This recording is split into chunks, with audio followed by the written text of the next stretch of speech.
2026년 3월 9일, 오늘 정말 동아시아 시장이 그야말로 충격에 휩싸였습니다. 오늘 이 시간에는 도대체 시장에 무슨 일이 있었던 건지, 이 갑작스러운 폭락은 왜 일어났는지, 그리고 가장 중요하게 데이터는 앞으로 어떤 길을 가리키고 있는지 함께 깊이 파헤쳐 보겠습니다. 자, 먼저 오늘 시장 마감 후에 냉정한 숫자들부터 좀 보시죠. 이 데이터를 딱 보시면 시장 전체에 엄청난 매도 압력이 있었구나 바로 느껴지실 겁니다. 특히 한국 시장 타격이 정말 컸는데요. 코스피는 서킷 브레이커까지 발동되면서 폭락했고 원달러 환율은 무려 2009년 이후 최고치까지 치솟았습니다. 표면적인 이유는 이거였습니다. 중동에서 지정학적 긴장이 높아지면서 유가가 배럴당 100달러를 넘어섰다, 이런 뉴스 때문이었죠. 근데 사실 이게 전부가 아니었습니다.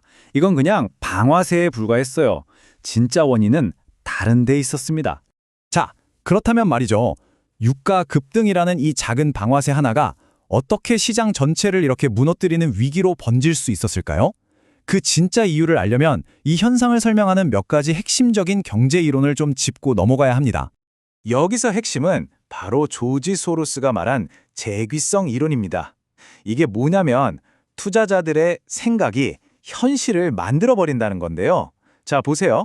외국인들이 엄청나게 주식을 팔았죠. 그러니까 한국 시장 위험하구나 하는 인식이 퍼지고 이 부정적인 인식이 진짜로 원화 가치를 떨어뜨려서 결국 경제 위기를 현실로 만들어버린 겁니다. 꼬리에 꼬리를 무는 악순환이죠. 근데 왜 하필이면 에너지 의존도가 높은 한국의 대기업들이 이렇게 속수무책이었을까요? 바로 이 기업 생애주기 이론을 보면 답이 나옵니다. 안정적이긴 한데 외무 충격에 굉장히 약한 성숙기 기업들이 많았거든요. 이번 유가 쇼크가 이 기업들의 미래, 그러니까 앞으로 돈을 잘 벌 수 있을까 하는 그 근본적인 믿음을 완전히 흔들어버린 겁니다. 이번에는 다르다는 생각만큼 위험한 게 없다고들 하죠. 오늘 상황이 딱 그랬습니다. 사실 우리가 오늘 본 이 패턴들 1970년대 오일 쇼크 때랑 너무 비슷해요. 심지어 41개월 주기 같은 역사적인 사이클 이론하고도 딱 맞아떨어지고요. 결국 역사는 반복되고 있었던 겁니다. 그러니까 정리를 해보자면요. 이번 사태는 그냥 유가 때문만은 아니었다는 거죠. 이미 시장 참여자들 마음속에 불안이 있었고 또 그동안 저금리 때문에 쌓여온 신용 거품 같은 문제들, 그리고 우리 경제의 구조적인 약점들까지 이런 것들이 다 준비되어 있었던 거예요. 유가 쇼크는 그냥 여기에 불을 붙인 것뿐입니다. 작은 불씨가 순식간에 큰 불로 번진 거죠. 자, 지금까지 왜 이런 일이 벌어졌는지 진단해봤습니다. 그럼 이제 가장 궁금하실 부분이죠. 앞으로 시장은 어떻게 될까? 이제부턴 감이 아니라 철저하게 데이터를 기반으로 한 모델들이 뭘 예측하고 있는지 한번 보시죠. 0.97, 이 숫자가 보이시죠? 이게 뭘 의미할까요? 이게 변동성을 예측하는 GARC 모델이 내놓은 수치인데요. 1에 가까울수록 앞으로도 엄청나게 불안정할 거라는 뜻입니다. 오늘 봤던 이 극심한 변동성이 적어도 3월 말까지는 계속될 확률이 아주 높다는 강력한 경고 신호라고 보시면 됩니다.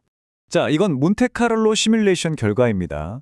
수많은 가능성을 돌려보고 확률적으로 미래를 예측하는 거죠. 결과를 보면 가장 확률이 높은 55%짜리 기본 시나리오는 분쟁이 좀 길어지면서 시장이 지금보다 조금 더 낮은 수준에서 움직일 거다라고 보고 있습니다.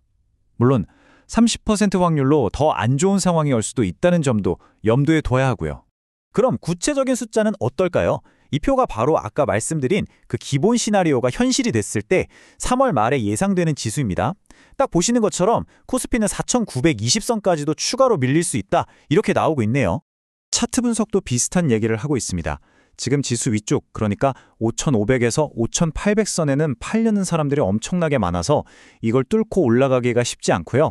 반대로 아래쪽으로는 4,800선까지는 이렇다 할 받쳐주는 힘이 잘 안 보입니다. 추가 하락 위험이 있다는 거죠.